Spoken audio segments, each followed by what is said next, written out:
The book of James, chapter 1. James, a servant of God, and of the Lord Jesus Christ, to the 12 tribes scattered among the nations, greetings. Consider it pure joy, my brothers and sisters, whenever you face trials of many kinds, because you know that the testing of your faith produces perseverance. Let perseverance finish its work, so that you may be mature and complete, not lacking anything. If any of you lacks wisdom, you should ask God, who gives generously to all without finding fault, and it will be given to you. But when you ask, you must believe and not doubt, because the one who doubts is like a wave of the sea blown and tossed by the wind. That person should not expect to receive anything from the Lord. Such a person is double-minded and unstable in all they do. Believers in humble circumstances ought to take pride in their high position, but the rich should take pride in their humiliation, since they will pass away like a wild flower. For the sun rises with scorching heat and withers the plant. Its blossom falls, and its beauty is destroyed. In the same way, the rich will fade away even while they go about their business. Blessed is the one who perseveres under trial, because, having stood the test, that person will receive the crown of life that the Lord has promised to those who love him. When tempted, no one should say, God is tempting me, for God cannot be tempted by evil, nor does he tempt anyone. But each person is tempted when they are dragged away by their own evil desire and enticed. Then after desire has conceived, it gives birth to sin, and sin, when it is full grown, gives birth to death. Don't be deceived, my dear brothers and sisters. Every good and perfect gift is from above, coming down from the Father of the heavenly lights, who does not change like shifting shadows. He chose to give us birth through the word of truth, that we might be a kind of first fruits of all he created. My dear brothers and sisters, take note of this. Everyone should be quick to listen, slow to speak, and slow to become angry, because human anger does not produce the righteousness that God desires. Therefore get rid of all moral filth and the evil that is so prevalent, and humbly accept the word planted in you, which can save you. Do not merely listen to the word and so deceive yourselves. Do what it says. Anyone who listens to the word but does not do what it says is like someone who looks at his face in a mirror, and after looking at himself goes away and immediately forgets what he looks like.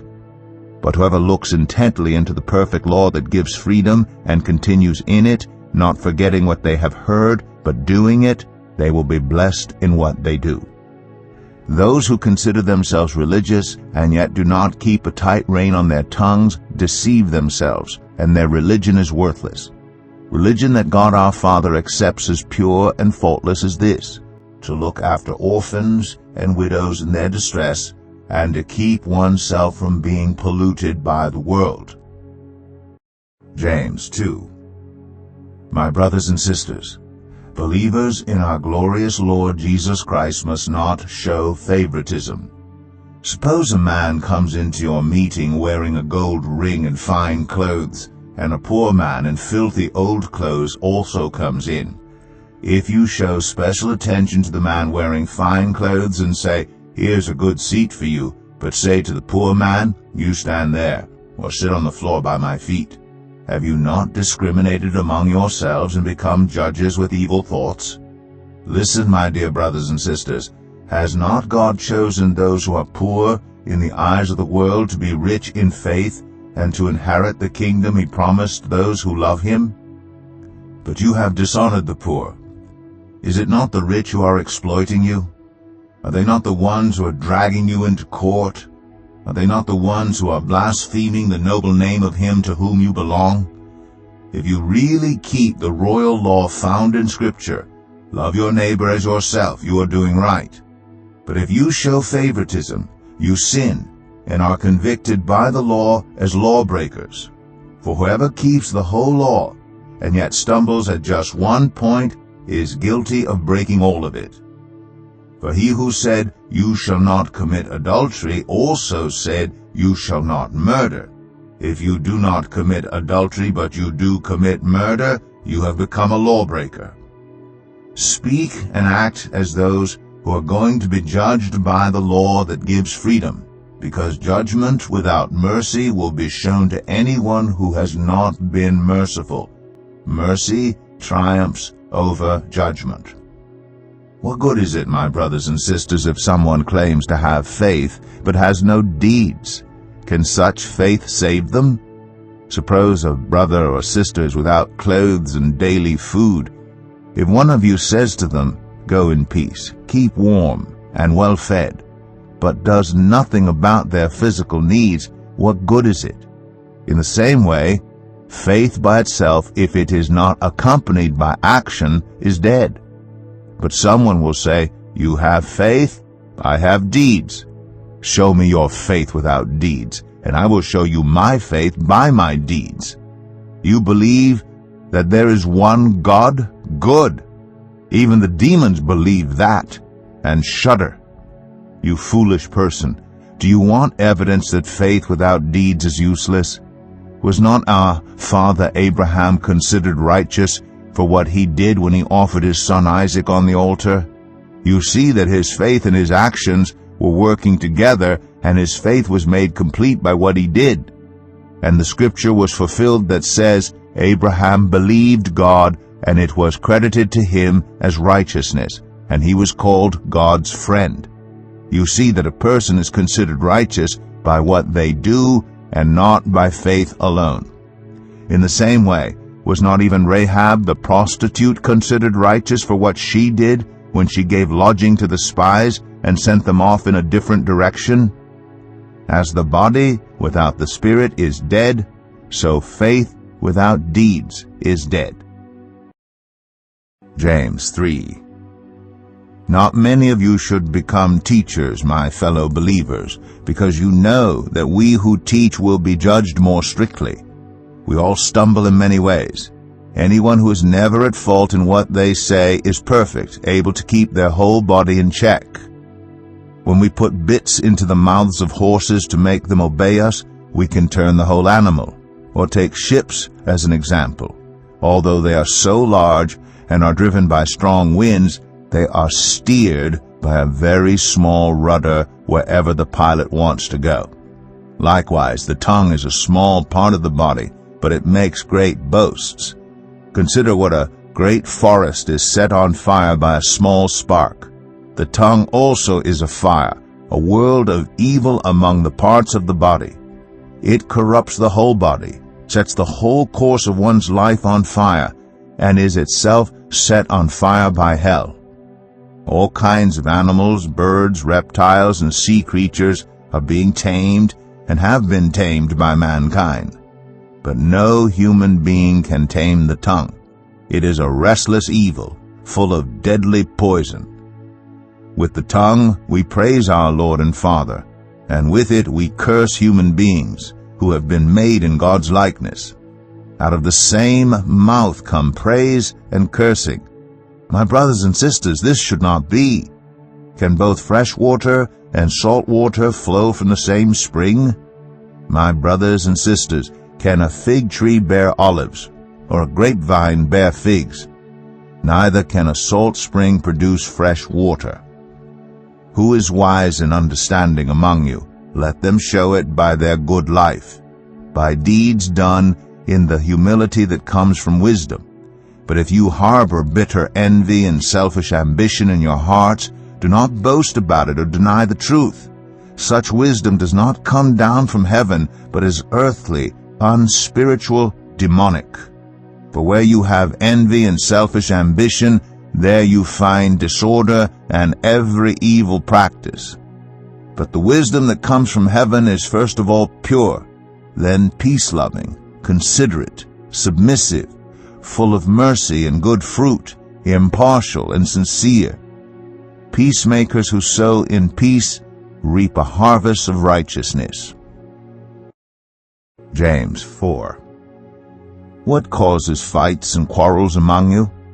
Don't they come from your desires that battle within you? You desire but do not have, so you kill.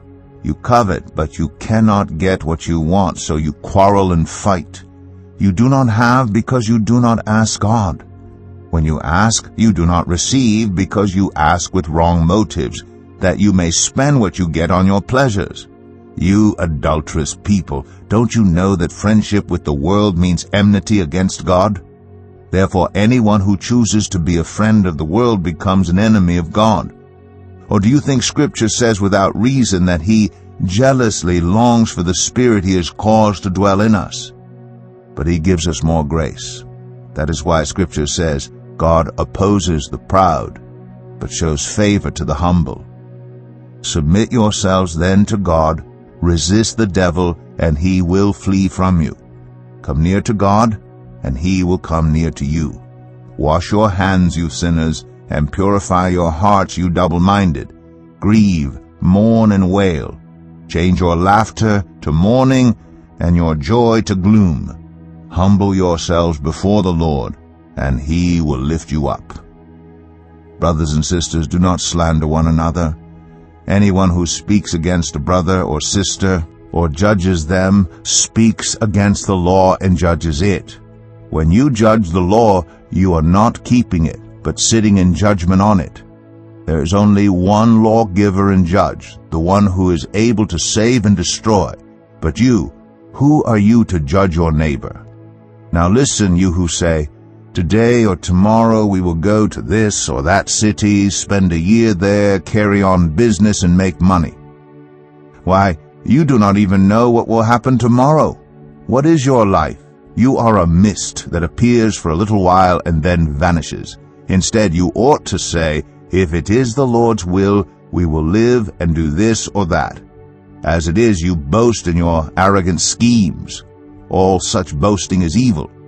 If anyone then knows the good they ought to do and doesn't do it, it is sin for them. James 5. Now listen, you rich people, weep and wail because of the misery that is coming on you. Your wealth has rotted, and moths have eaten your clothes. Your gold and silver are corroded. Their corrosion will testify against you and eat your flesh like fire. You have hoarded wealth in the last days. Look, the wages you failed to pay the workers who mowed your fields are crying out against you. The cries of the harvesters have reached the ears of the Lord Almighty. You have lived on earth in luxury and self-indulgence. You have fattened yourselves in the day of slaughter. You have condemned and murdered the innocent one who was not opposing you. Be patient then, brothers and sisters, until the Lord's coming. See how the farmer waits for the land to yield its valuable crop, patiently waiting for the autumn and spring rains. You too, be patient and stand firm, because the Lord's coming is near. Don't grumble against one another, brothers and sisters, or you will be judged. The judge is standing at the door. Brothers and sisters, as an example of patience in the face of suffering, take the prophets who spoke in the name of the Lord. As you know, we count as blessed those who have persevered. You have heard of Job's perseverance, and have seen what the Lord finally brought about. The Lord is full of compassion and mercy. Above all, my brothers and sisters, do not swear, not by heaven or by earth or by anything else. All you need to say is a simple yes or no. Otherwise, you will be condemned. Is anyone among you in trouble? Let them pray. Is anyone happy? Let them sing songs of praise. Is anyone among you sick? Let them call the elders of the church to pray over them and anoint them with oil in the name of the Lord. And the prayer offered in faith will make the sick person well. The Lord will raise them up. If they have sinned, they will be forgiven. Therefore confess your sins to each other and pray for each other so that you may be healed. The prayer of a righteous person is powerful and effective. Elijah was a human being, even as we are. He prayed earnestly that it would not rain, and it did not rain on the land for 3.5 years. Again he prayed, and the heavens gave rain, and the earth produced its crops. My brothers and sisters, if one of you should wander from the truth, and someone should bring that person back, remember this: whoever turns a sinner from the error of their way will save them from death and cover over a multitude of sins.